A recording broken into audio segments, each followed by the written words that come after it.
So tell me if this is you. You go to pick up your preschool age child from childcare, get them home, nice full dinner, great bedtime routine, put them into their bed, and then they won't fall asleep for hours. If this is you, just know you are not alone. I talk about this all the time with parents of preschoolers who are still napping at childcare and then taking a really, really long time to fall asleep at bedtime. So just know you're not the only one, but this video is going to help save your sleep and save your bedtime. So, hi, my name is Jensen Casey. I am a pediatric sleep consultant, certified postpartum doula, and mama of 3. So I have been there. So today we're going to talk about 3 things that you can do to help your child still sleep well and have a nice early bedtime, even though they are napping at childcare. Ignore the dog. So, the first thing that you're going to want to do is just kind of take inventory and ask your childcare what the rules and regulations are in your particular state. So we're in Massachusetts, and I know that childcares cannot wake children if they are sleeping at any point. So say my child is still sleeping and the lights turn on, all the other children are moving around them, they can gently do some things after a certain time, but if they fall asleep initially, they can't wake them. Really, they kind of put the other children in charge of waking them by turning on the lights, letting the other children move around, clean up their mats, all that good stuff. So just ask your center director, ask your child's teachers, what are the rules about waking my child when they fall asleep? For a lot of childcares in Massachusetts, we have to get kind of creative because parents have asked to have their children woken up, and that can't happen. So just knowing what the rules are so we can know where can we have some flexibility and be able to work with you, and where are things that are really set in stone and they can't, by state laws, alter them at all. So the second thing you're going to want to do is just let your teacher know what is happening at home. Tell them, hey, we're having a really, really hard time at bedtime. What can we do together to make this a little bit easier? Oftentimes, because of those regulations, like I said, they can't wake them, but we can make things a little bit less conducive to sleep. So lights will still have to be off. Most likely your child will still have to stay on their mat, nice and quiet. But what you can do is have them move their mat to a place that's a little bit more high traffic. So maybe oftentimes teachers are having their break time then. So maybe you can have their mat closer to the door where teachers are coming in and out, so it's a little bit more of a distraction and they won't necessarily fall asleep. Maybe you can have their mat placed next to a window. That sunlight will kind of keep them up a little bit. They can stare out the window, have some things to entertain them. Speaking of having things to entertain themselves, ask your teacher if they could have something on their mat to play with. Can they bring in a book or a small toy that doesn't make any noise?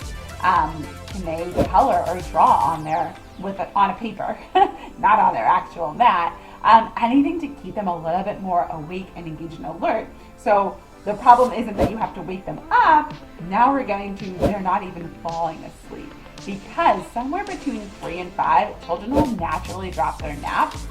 Some children need a little bit of a boost to be able to drop that nap because they're so active and doing so much at childcare that when that nap time comes, it's calm, it's quiet, it's dark. Everybody else is resting. There's no other choice but for them to lay there and close their eyes and they inevitably fall asleep. But the real problem comes in is that their bodies only need a certain amount of sleep as they grow. And now they're getting closer to only needing that sleep, that 12-hour block of time at bedtime, and no longer needing it during the day. So that's where we get into long bedtimes because they're using up a lot of their sleep during the day, and then they don't have that sleep pressure built up for when it actually is bedtime. So you want to help them eliminate that sleep in the middle of the day. Again, some children will do that naturally, but some children need a little boost to be able to do that. So the third thing that you're going to want to do is add in some more activity during the day. So say you have talked to your child's teacher, say you have talked to the center director, they have really strict regulations, they moved your child, they did all the things, but your child is still falling asleep at childcare. Now we're going to add in something else to help tire them out. So because I said I was in Massachusetts and New England, it is cold and dark half of the year. So this is something that gets hard for us, and we have to get creative sometimes of how we can do this. But if you live in a nicer environment, then you may be able to stop at a playground on the way home. Have your child, depending on how far the center is from your house, can they walk home? Can you ride a bike home?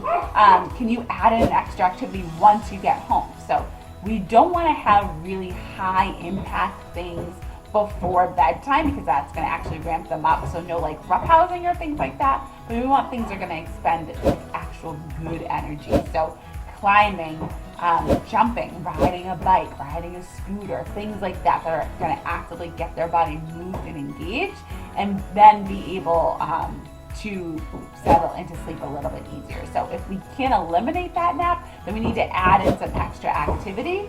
And then on the other side of that, maybe push bedtime a little bit, because we still want them to build in that sleep pressure. And I know I said I was going to give you 3 tips, but I'm also going to give you a 4th one, is to help them have something to relax at bedtime. This is really, really hard. Think as an adult, when you're not really tired, but you know you should go to sleep, and you're just laying in bed and nothing is happening. You're closing your eyes, you're laying in your like sleep position, and nothing happens. You can't fall asleep. The same happened with our children, but they just don't know how to manage it as well as we do. So having something there to help them relax, to help them fall asleep, will be really beneficial, and it will just keep their mind off of the fact that I can't sleep.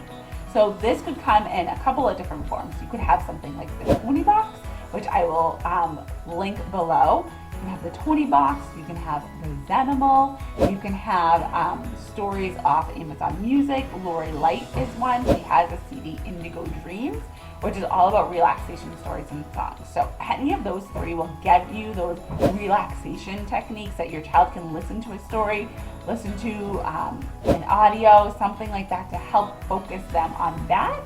And that will naturally relax them and be able to help them fall asleep. Or if you're just sitting in silence with white noise, sometimes it's really, really hard to have that sleep come.